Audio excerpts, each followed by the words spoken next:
2007 July മാസം 12 കേരളത്തിലെ തെക്കൻ എറണാകുളം ആ നഗരത്തെ മധ്യഭാഗത്ത് സ്ഥിതി ചെയ്യുന്ന അറിയപ്പെടുന്ന ഒരു ഹൈക്കോടതി സീനിയർ അഡ്വക്കേറ്റ് ആയിരുന്നു എബ്രഹാം. അന്നത്തെ ദിവസം വൈകുന്നേരം എബ്രഹാമിൻ്റെ ഭാര്യ ചിന്നമ്മ വീട്ടിൽ TV കാണുകയായിരുന്നു. സാധാരണയായി എബ്രഹാം സർ വൈകിട്ടൊരു 5 മണിക്ക് കോടതി വിട്ട് നേരെ വീട്ടിലെത്തും. വീടിന് മുൻവശത്തുള്ള ചെറിയൊരു ഔട്ട് ഹൗസാണ് അദ്ദേഹത്തിൻ്റെ ഓഫീസ്. അവിടെ ജൂനിയർ അഭിഭാഷകർ, ട്രെയിനികൾ, ഓഫീസ് സ്റ്റാഫ് എല്ലാവരും ചേർത്ത് ഏകദേശം 12ഓളം പേർ ജോലി ചെയ്യുന്നുണ്ട്. ചിന്നമ്മയ്ക്ക് നന്നായി അറിയാം. എല്ലാവരും ഒരു 6-6:30 ജോലി കഴിഞ്ഞ് വീട്ടിലേക്ക് പോകും. അബ്രഹാം സാർ മാത്രം ആ ഓഫീസിൽ ഒറ്റയ്ക്കിരുന്ന് 7 മണി വരെ ഫയലുകൾ പരിശോധിച്ച് പിന്നെ ലൈറ്റെല്ലാം ഓഫ് ചെയ്ത് വാതിൽ പൂട്ടി വീട്ടിലേക്ക് വരും. അന്നത്തെ ദിവസവും അതുപോലെ തന്നെയായിരിക്കും എന്ന് കരുതി ചിന്നമ്മ TVയുടെ മുൻപിലിരുന്ന് സീരിയൽ കാണുകയായിരുന്നു. ഇപ്പോൾ ഒരു 7 മണി, 7:15, 7:30 അപ്പോഴും ഭർത്താവ് വീട്ടിലെത്തിയില്ല. സീരിയൽ മുഴുകിയിരുന്നപ്പോൾ സമയം കടന്നു പോകുന്നതും അവർ ശ്രദ്ധിച്ചില്ല. 7:30 പെട്ടെന്ന് ഓർത്തു, അയ്യോ ഇത്രയായിട്ടും അദ്ദേഹം വന്നില്ലല്ലോ എന്ന്. അങ്ങനെ ഹാളിലെ ജനാലയിലെ കർട്ടൻ ഒന്ന് മാറ്റിയിട്ട് പുറത്തേക്ക് നോക്കി. വീടിന് മുന്നിൽ അദ്ദേഹത്തിൻ്റെ സ്കൂട്ടർ നിൽക്കുന്നുണ്ട്. അതായത് വീട്ടിലോ ഓഫീസിലോ എവിടെയെങ്കിലും അദ്ദേഹം ഉണ്ടാകും. പക്ഷേ ഔട്ട് ഹൗസ് ഓഫീസിൽ നോക്കിയപ്പോൾ ലൈറ്റ് ഒന്നുമില്ല. വാതിൽ പുറത്തൂടെ പൂട്ടിയിരിക്കുകയല്ലേ, അദ്ദേഹം തിരികെ വീട്ടിലേക്ക് വരുമെന്ന് കരുതി വീണ്ടും ചിന്നമ്മ സീരിയൽ നോക്കാൻ തുടങ്ങി. പക്ഷെ വീണ്ടും സമയം കടന്നുപോയി. സീരിയലിൽ ഒരു ബ്രേക്ക് വന്നപ്പോഴാണ് വീണ്ടും ചിന്നമ്മയുടെ മനസ്സിലൊരു സംശയം. അദ്ദേഹം വീട്ടിലേക്ക് വന്നില്ലല്ലോ. വീണ്ടും ജനാലയിലൂടെ പുറത്തേക്ക് നോക്കി. അതേ കാഴ്ച, സ്കൂട്ടർ അതേപടി നിൽക്കുന്നു. ഓഫീസ് അപ്പോഴും പൂട്ടിയിരിക്കുകയാണ്, അകത്തിരുട്ടാണ്. ഇത്രയും സമയം വാതിൽ പൂട്ടിയിട്ട് അദ്ദേഹം എവിടെയാണ് പോയത്? വല്ലാത്ത ആശങ്കയോടെ അവർ പുറത്തേക്കിറങ്ങി. ഓഫീസ് വാതിലിന് മുന്നിലെത്തിയപ്പോൾ താക്കോൽ അപ്പോഴും പുറത്തൂടെ പൂട്ടിയിരിക്കുകയാണ്. അദ്ദേഹം വാതിൽ പൂട്ടിയിട്ടുണ്ടെങ്കിൽ വീട്ടിൽ വന്നിട്ടുണ്ടാകും. പക്ഷെ വീട്ടിലില്ലല്ലോ. അങ്ങനെ ചിന്തിച്ചുകൊണ്ട് ഓഫീസ് തുറക്കാനായി ശ്രമിക്കുന്നു. ആ സമയം അവരുടെ അയൽ വീട്ടിൽ താമസിക്കുന്ന 20 വയസ്സുകാരനായ ഒരു യുവാവ് വഴിയിലൂടെ കടന്നു പോവുകയായിരുന്നു. എന്താ ആൻറ്റി, അങ്കിൾ ഇതുവരെ വീട്ടിലേക്ക് വന്നില്ലേ എന്ന് ചോദിച്ചു. ഇല്ല മോനെ, സ്കൂട്ടർ ഇവിടെ ഉണ്ട്, പക്ഷെ അദ്ദേഹം വന്നില്ല. ഓഫീസ് വാതിൽ പുറത്തൂടെ പൂട്ടിയിരിക്കുകയാണ്. എന്തായാലും ഞാനൊന്ന് തുറന്നു നോക്കട്ടെ. ഈ സമയം പുറത്ത് സംസാരിച്ചു കൊണ്ടിരുന്ന യുവാവും അകത്തേക്ക് വരുന്നു. ചിന്നമ്മ വാതിൽ തുറന്ന് അകത്തേക്ക് കയറുന്നു. അകത്ത് കയറിയപ്പോൾ പൂർണ്ണമായും ഇരുട്ട്. എന്തോ ഒരു ഭീതിയോടുകൂടി അവർ ലൈറ്റ് ഓൺ ചെയ്തു. ലൈറ്റ് ഓൺ ചെയ്ത നിമിഷം അവരുടെ നിലവിളി ശബ്ദമായിരുന്നു പുറത്ത് കേട്ടത്. ഈ ശബ്ദം കേട്ട് യുവാവ് വളരെ വേഗത്തിൽ പാഞ്ഞ് അകത്തേക്ക് വന്നു. ആ സമയം മുറിയിലെ എല്ലാ സാധനങ്ങളും ചിതറിക്കിടക്കുന്നു. ഫയലുകൾ, നോട്ട്ബുക്സ്, പേപ്പറുകൾ എല്ലാം നിലത്ത് പരന്നു കിടക്കുന്ന അവസ്ഥ. അവിടെ ടേബിളിന് മുന്നിൽ സീനിയർ അഡ്വക്കേറ്റ് എബ്രഹാം ചലനമില്ലാതെ വീണ് കിടക്കുകയാണ്. വല്ലാത്ത ഭീതിയോടുകൂടി അവർ ആംബുലൻസിനെ വിളിച്ചു. ആംബുലൻസ് എത്തി അദ്ദേഹത്തെ ആശുപത്രിയിലേക്ക് കൊണ്ടുപോയി. പക്ഷേ പരിശോധിച്ച ഡോക്ടർ പറഞ്ഞത് അദ്ദേഹം ഇതിനകം മരിച്ചുവെന്നാണ്. ഈ വാർത്ത കേട്ട ചിന്നമ്മയും അയൽ വീട്ടിലെ ആ യുവാവും തകർന്നുപോയി. ഡോക്ടേഴ്സ് ഉടൻ തന്നെ പോലീസിനെ വിളിച്ചു. എറണാകുളം പോലീസ് സ്റ്റേഷനിൽ നിന്നും ടീം എത്തി അന്വേഷണം ആരംഭിച്ചു. ഡോക്ടർമാർ വീണ്ടും സ്ഥിരീകരിച്ചു, അബ്രഹാം സാർ ആശുപത്രിയിലേക്ക് എത്തുമ്പോഴേക്കും മരിച്ചിരുന്നു. വീണ്ടും പറഞ്ഞത് അദ്ദേഹത്തിന്റെ ശരീരത്തിൽ ഒരുപാട് പരിക്കുണ്ടായിരുന്നു. തലയിൽ ഒരുപാട് ഒടിവുകൾ, അടിച്ചതിന്റെ വ്യക്തമായ അടയാളം. കൂടാതെ ആരോ കഴുത്ത് ഞെരിച്ചിട്ടുണ്ട്. കഴുത്തിൽ അതിന്റെ പാടുണ്ട്, രക്തക്കട്ടകളും കറകളുമുണ്ട്. അവരുടെ ഈ വാക്കുകൾ കേട്ടയുടനെ പോലീസിന് മനസ്സിലായി ഇതൊരു കൊലപാതകമാണെന്ന്. എന്നാൽ ഇതൊന്നും ആരും സ്വപ്നത്തിലോ ചിന്തയിലോ പോലും കരുതിയിട്ടില്ല. കൊച്ചി മാത്രമല്ല, മുഴുവൻ കേരളത്തെയും നടുക്കിയ ഒരു രൂക്ഷമായ കൊലപാതകമായിരുന്നു അഭിഭാഷകൻ എബ്രഹാമിൻ്റേത്. ഈ കേസിൽ അങ്ങനെ എന്താണ് സംഭവിച്ചത്? പോലീസ് എങ്ങനെയാണ് ഈ കേസിലെ പ്രതികളെ കണ്ടെത്തിയത്? ആരാണ് ഇത്ര കൃത്യമായി, ക്രൂരമായി അദ്ദേഹത്തെ കൊന്നത്?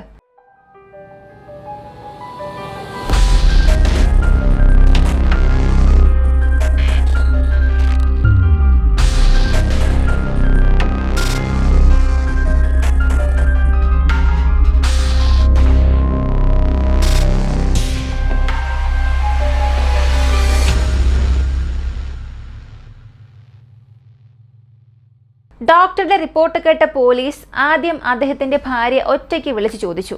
അവർ പറഞ്ഞത്, സർ 7 മണിക്ക് ഓഫീസ് പൂട്ടി അദ്ദേഹം വരും. ഞാൻ നോക്കാൻ ഒരല്പം വൈകിപ്പോയി. ലൈറ്റ് ആ സമയം ഓഫായിരുന്നു. അതുകൊണ്ട് തന്നെ അദ്ദേഹം വീട്ടിലെത്തിയിരിക്കാം എന്ന് ഞാൻ കരുതി. എന്നാൽ പിന്നെയും നോക്കിയപ്പോൾ അരമണിക്കൂറോളം കാണാനില്ല. 8 മണിയോടെ ചെന്ന് നോക്കിയപ്പോൾ ഇങ്ങനെ കിടക്കുന്നതാണ് കണ്ടത് എന്ന്. അതേസമയം പോലീസ് ചോദിച്ചു, അപ്പോൾ ആ പയ്യൻ അവൻ എപ്പോഴാണ് വന്നത് എന്ന്. അതിനവർ പറഞ്ഞത്, സർ ഞാൻ ആ വാതിൽ തുറക്കാൻ പോകുമ്പോൾ തന്നെയാണ് തൊട്ടടുത്ത വീട്ടിലെ ആ പയ്യൻ റോഡിലൂടെ നടന്നു പോകുന്നത് കണ്ടത്. അവൻ ചോദിച്ചു, അങ്കിൾ ഇനിയും വന്നില്ലേ എന്ന്. ഞാൻ കാര്യം പറഞ്ഞപ്പോൾ അവനും കൂടെ വന്നു. ഞങ്ങൾ രണ്ടുപേരും ചേർന്നാണ് വാതിൽ തുറന്നത് എന്ന് പോലീസ് ആ യുവാവിനെ ചോദ്യം ചെയ്തു. അവനും അതേ കാര്യം തന്നെയാണ് പറഞ്ഞത്. പിന്നീട് പോലീസ് എബ്രഹാമിന്റെ ഓഫീസിലേക്ക് എത്തുന്നു. അവിടെയുള്ള സ്ഥിതി അതീവ സംശയാസ്പദമായിരുന്നു. സാധനങ്ങളെല്ലാം അങ്ങോട്ടും ഇങ്ങോട്ടും വാരിയിട്ടിട്ടുണ്ട്. ഫയലുകൾ, പേനകൾ, പേപ്പറുകൾ, നോട്ട്ബുക്സ് എല്ലാം ചിതറിക്കിടക്കുന്ന അവസ്ഥ. അതിലുപരി പഞ്ഞി തുണിക്കഷ്ണങ്ങൾ പല സ്ഥലങ്ങളിലായി ചിതറിക്കിടക്കുന്നത് കാണുന്നു. അതിന് ഈ അഭിഭാഷകനുമായ ഓഫീസുമായി യാതൊരു ബന്ധവുമില്ല. പിന്നീട് പോലീസ് ആ യുവാവിനോട് വീണ്ടും ചോദിച്ചു, നീ അകത്ത് കയറിയപ്പോൾ ശരീരം എങ്ങനെയായിരുന്നു കിടന്നിരുന്നത് എന്ന്. അവൻ ആ ടേബിളിന് മുകളിലൂടെ ശരീരം എങ്ങനെ കിടന്നിരുന്നു എന്ന് കാണിച്ചു കൊടുത്തു. തുടർന്ന് പോലീസ് ഫോറൻസിക് ടീമിനെ വിളിച്ചു. ഇതിനിടെ ഈ വാർത്ത മുഴുവനും കേരളത്തിൽ തീ പോലെ പടർന്നു. ഏറ്റവും വലിയ കാരണം എന്തെന്ന് പറഞ്ഞാൽ, ഈ എബ്രഹാം സാർ ഒരു പ്രശസ്ത കോടതി അഭിഭാഷകനായിരുന്നു. രാഷ്ട്രീയ ബന്ധങ്ങൾ വളരെ ശക്തമായിരുന്നു. അതിന് പോലീസിന് എല്ലായിടത്തു നിന്നും വൻ സമ്മർദ്ദമുണ്ടായി. അഭിഭാഷക സംഘടനകളിൽ നിന്ന് പോലും കനത്ത പ്രതികരണമുണ്ടായി. അതുകൊണ്ട് തന്നെ പോലീസ് പല പ്രത്യേക ടീമുകളെ രൂപീകരിച്ച് അന്വേഷണം ആരംഭിച്ചു. ഫോറൻസിക് ടീം ഓഫീസിലുണ്ടായിരുന്ന എല്ലാ തെളിവുകളും എടുത്തു. അവിടെ ചിതറിക്കിടക്കുന്ന ഈ കോട്ടൺ വെസ്റ്റുകളിൽ ഒരിടത്ത് രക്തത്തുള്ളി ഉണ്ടായിരുന്നു. അടുത്തത് ഒരു വെളുത്ത സിൽവർ ബ്രേസ്ലെറ്റ്, അതിലും രക്തക്കറ, അതും പോലീസ് എടുത്തു. ഇതുകൂടാതെ വലിയ തെളിവുകളൊന്നും അവിടെ നിന്ന് ലഭിച്ചില്ല.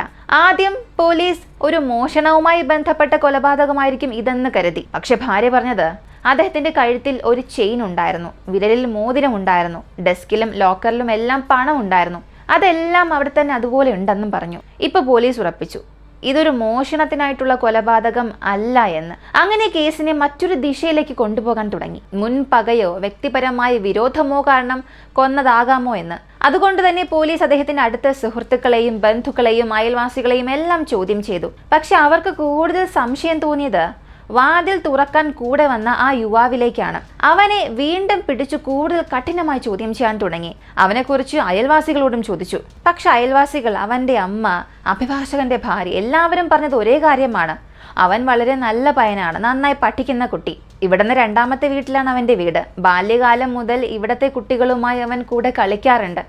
ഈ വീട്ടിൽ വരികയും പോവുകയും ഒക്കെ ചെയ്യുന്നത് പതിവാണ് എന്നും പറഞ്ഞു. ഈ അഡ്വക്കേറ്റിന്റെ മക്കളൊക്കെ വലിയ വലിയ നിലയിലാണ്, വിദേശത്ത് സെറ്റിലായിട്ടുണ്ട്.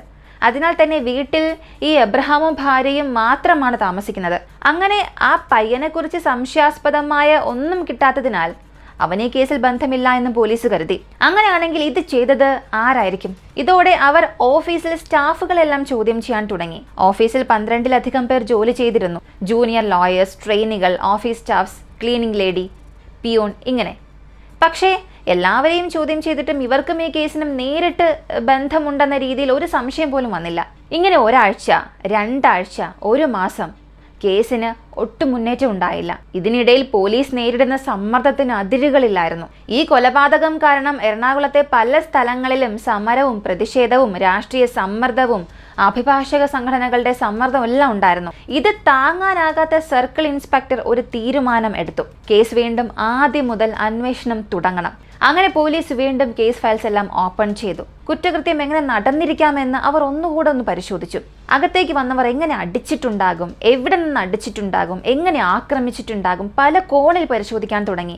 അപ്പോഴാണ് ഒരു കാര്യം സർക്കിൾ ഇൻസ്പെക്ടർ ഞെട്ടിപ്പിച്ചത്. അഭിഭാഷകന്റെ ഭാര്യ പറഞ്ഞത്, ഞാൻ വീട്ടിൽ നിന്നും നോക്കിയപ്പോൾ ഓഫീസിൽ ലൈറ്റ് ഒന്നും ഇല്ലായിരുന്നു, എല്ലാം ഓഫ് ആയിരുന്നു എന്ന്. തുടർന്ന് പോലീസുകാർ ഈ ഓഫീസിലെത്തി ലൈറ്റ് ഓഫ് ചെയ്യുന്നു.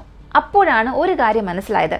ഈ ലൈറ്റുകൾക്ക് സ്വിച്ചുകളെല്ലാം വ്യത്യസ്ത സ്ഥലത്താണുള്ളത്. പുതുതായി വന്ന ഒരാൾക്ക് എന്തായാലും ഇത് മനസ്സിലാകില്ല. അപ്പോൾ ലൈറ്റുകൾ ഓഫ് ചെയ്തത് തങ്ങളുടെ വീട്ടുകാർക്ക് പരിചയമുള്ള, ഈ ഓഫീസുമായി അടുത്ത ബന്ധമുള്ള ഒരാൾ തന്നെയാണെന്ന് മനസ്സിലായി. അതുപോലെ പോസ്റ്റ്മോർട്ടം റിപ്പോർട്ട് ഒന്നുകൂടെ പരിശോധിച്ചു. അതിലുള്ള വിവരങ്ങൾ പോലീസുകാരെ വീണ്ടും ഞെട്ടിപ്പിച്ചു. പോസ്റ്റ്മോർട്ടം റിപ്പോർട്ടിലുണ്ടായിരുന്ന പ്രധാനപ്പെട്ട കാര്യങ്ങൾ തലയിലും മുഖത്തും പല ഭാഗത്തും വളരെ ശക്തമായ ഒരു ഒബ്ജക്റ്റ് കൊണ്ട് അടിച്ചിട്ടുണ്ട്. ചില സ്ഥലങ്ങളിൽ ഒടിവും പൊട്ടലും ഒക്കെ ഉണ്ടായിരുന്നു. കഴുത്തിലെ അടയാളം. ഡോക്ടർ ആദ്യം പറഞ്ഞ പോലെ കഴുത്ത് ഞെരിച്ച് ശ്വാസം മുട്ടിച്ചാണ് കൊന്നത്. ഏറ്റവും വലിയ ഞെട്ടൽ, അദ്ദേഹം മരിക്കുന്നതിന് മുൻപ് ഇലക്ട്രിക് ഷോക്കിന് ഇരയാക്കിയിട്ടുണ്ട്. വൈദ്യുതാഘാതത്തിന്റെ വ്യക്തമായ അടയാളവും ആ റിപ്പോർട്ടിൽ രേഖപ്പെടുത്തിയിട്ടുണ്ടായിരുന്നു. ഈ ഇലക്ട്രിക് ഷോക്കിനെ കുറിച്ച് പോസ്റ്റ്മോർട്ടം റിപ്പോർട്ടിൽ വായിച്ചപ്പോഴാണ് പോലീസ് മറ്റൊരു കാര്യം ഓർത്തത്.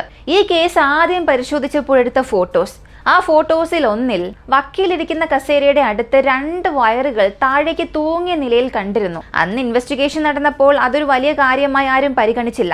ഇപ്പോഴാണ് പോലീസുകാർ അത് ഓർത്തെടുത്തത്. വക്കീലിന് കറന്റ് ഷോക്ക് കൊടുത്തു എന്ന കാര്യം വ്യക്തമായതോടെ പോലീസ് ആ ദിശയിൽ ചിന്തിക്കാൻ തുടങ്ങി. ഇതിനുശേഷമാണ് പോലീസർ ഓഫീസിലേക്ക് വന്ന് ഈ സ്വിച്ച് എല്ലാം ഓൺ ചെയ്ത് നോക്കിയത്. ഓഫീസിലെ ലൈറ്റ് സ്വിച്ചുകളെല്ലാം ഒരേ സ്ഥലത്തല്ല.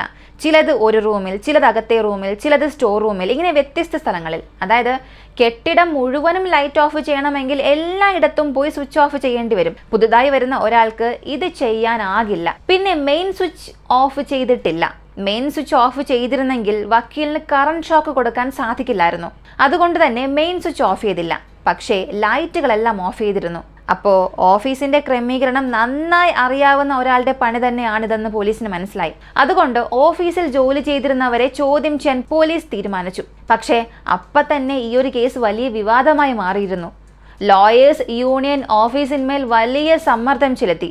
ഓഫീസിലെ ജൂനിയർ വക്കീലുകളെ പോലും സ്റ്റേഷനിലേക്ക് വിളിച്ച് ചോദ്യം ചെയ്യാൻ പോലീസിന് പേടിയായി. അതുകൊണ്ട് പെട്ടെന്നൊരു പദ്ധതിക്ക് പോലീസുകാർ തയ്യാറായി. ഈ ഓഫീസിലെ 12 ജോലിക്കാരുടെയും വീടുകളിലേക്ക് ഒരു റെയ്ഡ് നടത്തി. ഇങ്ങനെ റെയ്ഡ് നടത്തുമ്പോഴാണ് ഒരു വലിയ ബ്രേക്ക് ത്രൂ ഉണ്ടായത്. ആ ഓഫീസിൽ 18 വയസ്സുള്ളൊരു പിയൂൺ ഉണ്ടായിരുന്നു, അമൽ രാജ്. അവന്റെ വീട്ടിൽ പരിശോധന നടത്തുമ്പോൾ ഒരു ചെറിയ ബിറ്റ് ക്രെഡിറ്റ് കാർഡ് കഷ്ണം കണ്ടെത്തി. അതിന്റെ അറ്റം ചുട്ടു പൊള്ളിയതുപോലെ കാണപ്പെട്ടു. ഇവൻ എന്തിനാണ് ക്രെഡിറ്റ് കാർഡ് കത്തിച്ചത്? ഇപ്പൊ പോലീസിനൊരു സംശയം തോന്നി. അമൽ രാജിനെ സ്റ്റേഷനിലേക്ക് കൊണ്ടുപോയി ചോദ്യം ചെയ്തെങ്കിലും ആദ്യം അവൻ ഒന്നും പറഞ്ഞില്ല. പിന്നീട് പോലീസിന്റെ കഠിനമായ ചോദ്യം ചെയ്യലിൽ ഒട്ടും സഹിക്കാനാകാതെ അവൻ പൊട്ടിക്കരഞ്ഞുപോയി. സർ, ഞാനാണ് വക്കീലിനെ കൊന്നത് എന്നവൻ പറഞ്ഞു. അമൽ രാജിന്റെ സമ്മതം കേട്ട് മുഴുവൻ പോലീസും കേരളം തന്നെ ഞെട്ടിപ്പോയി. അവൻ പറഞ്ഞത്, ഏകദേശം 2 വർഷമായി ഞാൻ സാറിന്റെ ഓഫീസിൽ പിയൂണായി ജോലി ചെയ്യുകയാണ്. ഫയലുകൾ കൊണ്ടുപോവുക, കോടതിയിൽ സമർപ്പിക്കുക, ബാങ്കിൽ പോവുക എല്ലാം എൻ്റെ ജോലിയായിരുന്നു. സാർ എന്നെ പൂർണ്ണമായും വിശ്വസിച്ചിരുന്നു. അതിനാൽ പണം ബാങ്കിൽ നിക്ഷേപിക്കാൻ പോയാൽ പോലും ഞാനൊരു 500, 1000, 2000, 5000 വരെയും എടുത്തിരുന്നു. സാർ അതൊന്നും അറിഞ്ഞിരുന്നില്ല. പിന്നീട് കാര്യങ്ങളൊക്കെ അടുത്ത ലെവലിലേക്ക് പോയി. സാറിന്റെ ചെക്ക് ബുക്കിൽ നിന്നുള്ള ഒരു ലീഫ് ഞാൻ എടുത്തു. സാറിന്റെ ഒപ്പൊക്കെ കണ്ട് ഞാൻ പ്രാക്ടീസ് ചെയ്തു. അതുപോലെ ഒപ്പുവെക്കാനും ഞാൻ പഠിച്ചു. പിന്നീട് എൻ്റെ പേരിലോ എൻ്റെ സുഹൃത്തുക്കളുടെ പേരിലോ ചെക്ക് നിക്ഷേപിച്ച് പണം പിൻവലിച്ചു. ചെറിയ തുകയായതിനാൽ സാറിന് സംശയമൊന്നും വന്നില്ല. പക്ഷേ 15 ദിവസം മുൻപ് സാറിന് എന്തോ ഒരു സംശയം തോന്നി തുടങ്ങി. അല്പസമയത്തിന് ശേഷം 4 ദിവസം മുൻപ് കളക്ഷനായി നൽകിയ ചെക്കുകളുടെ ലിസ്റ്റ് എല്ലാം പരിശോധിക്കുന്നതും ഞാൻ കണ്ടു. തൊട്ടടുത്ത ദിവസം തന്നെ എന്നെ വിളിച്ചു. ചില ചെക്കുകളൊക്കെ കാണിച്ചിട്ട് ഇത് ആരുടെ പേരിലാണ്, ആരുടെ അക്കൗണ്ടിലാണ് നീ വെച്ചിട്ടുള്ളത് എന്നൊക്കെ ചോദിച്ചു. അവയെല്ലാം എൻ്റെ സുഹൃത്തുക്കളുടെയും ബന്ധുക്കളുടെയും ഒക്കെ പേരിലാണ്. അവരുടെ അക്കൗണ്ടുകളിലേക്ക് പണം മാറ്റി. സത്യത്തിൽ ഞാൻ സാറിൽ നിന്നും കുറെ പണം എടുത്തതാണ്. എനിക്ക് എന്ത് പറയണമെന്നറിയാതെ ഞാൻ അദ്ദേഹത്തെ തന്നെ നോക്കി നിന്നു. അദ്ദേഹത്തിന്റെ കാര്യം മനസ്സിലായി. പിന്നെ അദ്ദേഹം ഒരു ലിസ്റ്റ് തയ്യാറാക്കി. ഞാൻ എടുത്ത തുകകളുടെ എല്ലാം ലിസ്റ്റായിരുന്നു അത്. ഏകദേശം ലക്ഷങ്ങളോളം വന്നിരുന്നു. ഇപ്പോൾ അദ്ദേഹത്തിന് വലിയ ദേഷ്യം വന്നു. ഈ മുഴുവൻ പണവും നീ 10 ദിവസത്തിൽ തിരിച്ചു നൽകണം, ഇല്ലെങ്കിൽ സ്റ്റേഷനിൽ ഒരു പരാതി നൽകുമെന്ന് അദ്ദേഹം എന്നെ ഭീഷണിപ്പെടുത്തി. പെട്ടെന്ന് ഞാൻ ഭയന്നുപോയി. എൻ്റെ 2 സുഹൃത്തുക്കളും ഞാനും ചേർന്നായിരുന്നു ഈ പണമെല്ലാം എടുത്തത്. ഈ കാര്യങ്ങളെല്ലാം ഞാൻ അവരോട് പറഞ്ഞു. അവരും പേടിച്ചു. കാരണം അദ്ദേഹം വലിയൊരു വക്കീലാണ്. ഹൈക്കോടതിയിലും രാഷ്ട്രീയ സ്വാധീനം എല്ലാം ഉണ്ട്. അപ്പോൾ അദ്ദേഹം പരാതി കൊടുത്താൽ പോലീസ് നമ്മളെ പിടിച്ചകത്തിടും. ഇതൊക്കെയായിരുന്നു ഞങ്ങളുടെ ഭയം. അതുകൊണ്ട് ഞങ്ങൾ 3 പേരും ചേർന്ന് ആ വക്കീലിനെ തന്നെ നീക്കം ചെയ്യാൻ തീരുമാനിച്ചു. അന്ന് വൈകുന്നേരം അവിടെയുള്ള സ്റ്റാഫുകളെല്ലാം ഒരു 6-6:30 കൂടി പോയി. അകത്ത് അമൽ രാജും വക്കീൽ സാർ മാത്രമേ ഉണ്ടായിരുന്നുള്ളൂ. അവൻ തൻ്റെ 2 സുഹൃത്തുക്കൾക്കും ഒരു സിഗ്നൽ കൊടുത്തു. അവർ പുറത്തെ റോഡരികിൽ കാത്തു നിൽക്കുന്നുണ്ടായിരുന്നു. ഉടനെ അകത്തേക്ക് വന്നു. വാതിൽ അടച്ചു. അമൽ രാജ് മറ്റു മുറികളിലെ ലൈറ്റുകളെല്ലാം ഓഫ് ചെയ്തു. വക്കീലിന്റെ മുറിയിലെ ലൈറ്റ് മാത്രമാണ് ഇപ്പോൾ ഓണായിട്ട് കിടക്കുന്നത്. മുറിയിലേക്ക് ചെന്നിട്ട്, സർ സമയമായി, മാഡം കാത്തിരിക്കുകയാണ് എന്നും പറഞ്ഞു. അദ്ദേഹം എഴുന്നേറ്റ് പുറത്തേക്ക് പോകുന്ന ആ സമയം പുറത്തുള്ള 2 സുഹൃത്തുക്കൾ മുറിക്കുള്ളിലേക്ക് പാഞ്ഞെത്തി. ഒരാളുടെ കയ്യിൽ ഹെൽമറ്റ് ഉണ്ടായിരുന്നു. അതുപയോഗിച്ച് വക്കീലിന്റെ തലയിൽ 5-6 പ്രാവശ്യം അടിച്ചു. അദ്ദേഹം ബോധം കെട്ട് വീണു. പക്ഷെ അദ്ദേഹം മരിച്ചിട്ടില്ല. എന്ത് ചെയ്യണം ഞങ്ങൾക്കറിയില്ലായിരുന്നു. ഇത് പുറത്തിറങ്ങിയാൽ നമുക്ക് പണിയാകുമെന്ന് വിചാരിച്ച് 2 വയറെടുത്ത് കണക്ഷൻ നൽകി ഇലക്ട്രിക് ഷോക്ക് കൊടുത്തു. പക്ഷെ അപ്പോഴും അദ്ദേഹം മരിച്ചില്ല. പിടച്ചുകൊണ്ടേയിരുന്നു. എന്താടാ ഇത് ഇദ്ദേഹം മരിക്കാത്തത് എന്ന് വിചാരിച്ചുകൊണ്ട് വീണ്ടും എന്ത് ചെയ്യണമെന്ന് ചിന്തിച്ചു. അപ്പോഴാണ് എൻ്റെ സുഹൃത്തായ അരവിന്ദ്. അവൻ പറഞ്ഞു, കഴുത്ത് ഞെരിച്ചു കൊല്ലാമെന്ന്. ഉടനെ അതും ചെയ്തു. കഴുത്ത് ഞെരിച്ച് ശ്വാസം മുട്ടിച്ചു. അദ്ദേഹം മരിച്ചുവെന്ന് ഉറപ്പുവരുത്തി. എന്നിട്ട് ഓഫീസിലെ ലൈറ്റ് ഓഫ് ചെയ്തു. വാതിലടച്ചു. ഞങ്ങൾ പുറത്തേക്ക് പോയി. അമൽ രാജു പറഞ്ഞ ഈ കഥ കേട്ട് പോലീസ് ഞെട്ടിപ്പോയി. ഉടനെ അവൻ്റെ 2 സുഹൃത്തുക്കളെയും പിടിച്ചു. ഈ 3 ഇത് ആദ്യമായാണ് കുറ്റം ചെയ്യുന്നത്. ഭയം കൊണ്ടാണ് അവരിതിങ്ങനെ ചെയ്തതെന്ന് പോലീസിന് മനസ്സിലായി. ഓഫീസിലെ പണം തട്ടിയെടുത്തതിനെക്കുറിച്ച് വക്കീൽ പരാതി കൊടുത്താൽ ജയിലിൽ പോകും. ആ ഒരു ഭയം മൂലം 3 ചേർന്ന് കൊലപാതകത്തിനായി ഒരു പദ്ധതി ഇട്ടു. പരിചയക്കുറവ് കാരണം ആദ്യം തലയിൽ അടിച്ചു, പിന്നീട് ഷോക്ക് കൊടുത്തു, അവസാനം കഴുത്ത് ഞെരിച്ചു കൊന്നു. ഈ ഒരു കേസ് എറണാകുളം കോടതിയിൽ വിചാരണയിലായി. മൂവർക്കും പരോളില്ലാത്ത ജീവപര്യന്തം ശിക്ഷ ലഭിച്ചു. അമൽരാജിന് 35 വർഷത്തെ പരോളില്ലാത്ത ശിക്ഷ വിധിച്ചു. കേരളത്തിൽ നടക്കിയ ഹൈക്കോടതി സീനിയർ അഭിഭാഷകൻ എബ്രഹാം വധക്കേസിന്റെ ഈ ഒരു രഹസ്യം കണ്ടെത്തിയത് പോലീസിന്റെ കഴിവുകൊണ്ട് തന്നെയാണ്. പണത്തോടുള്ള ആർത്തിയും ഭയവും എല്ലാം ഒരാളെ ദുരന്തത്തിലേക്ക് തള്ളിവിടും. ഒരു തെറ്റായ തീരുമാനം സാധാരണ മനുഷ്യനെ പോലും കുറ്റവാളിയാക്കി മാറ്റും. കുറ്റം ചെയ്യുന്നത് ഒരു വഴിയെന്ന് തോന്നും, പക്ഷെ അതിൻ്റെ അവസാനം ജീവിതം മുഴുവനും ശിക്ഷയും പശ്ചാത്താപവും മാത്രമുള്ളതാക്കി മാറ്റും. സത്യസന്ധതയും ധൈര്യവുമാണ് മനുഷ്യനെ രക്ഷിക്കുന്ന യഥാർത്ഥ മാർഗം. ഈ ഒരു കേസിനെ കുറിച്ചുള്ള നിങ്ങളുടെ അഭിപ്രായം എന്താണെന്നുള്ളത് കമന്റിൽ പറയുക. ഇങ്ങനെയുള്ള വളരെ വ്യത്യസ്തമായ കേസുകളെക്കുറിച്ചും നിങ്ങൾ ഇതുവരെ കേട്ടിട്ടില്ലാത്ത ഒളിഞ്ഞു കിടക്കുന്ന പല കേസുകളെക്കുറിച്ചും അറിയാൻ താല്പര്യമുള്ളവരാണ് നിങ്ങളെങ്കിൽ നമ്മുടെ ഈ ചാനൽ ഇപ്പോൾ തന്നെ സബ്സ്ക്രൈബ് ചെയ്യുക. ഇതുവരെയും ഒരു ലൈക്ക് പോലും ചെയ്യാതെ കണ്ടുകൊണ്ടിരിക്കുന്നവരാണെങ്കിൽ ഇപ്പം തന്നെ ഒരു ലൈക്ക് ചെയ്ത് സപ്പോർട്ട് ചെയ്യുക. നിങ്ങൾ നൽകുന്ന ലൈക്കും കമൻസും ഒക്കെ ആയിരിക്കും മറ്റൊരുപാട് പേരിലേക്ക് ഈ ചാനൽ കൊണ്ടെത്തിക്കുക. എനിക്കും അതൊരു വലിയ ഇൻസ്പിറേഷൻ ആയിരിക്കും. മറ്റൊരു വീഡിയോയുമായി വീണ്ടും കാണാം.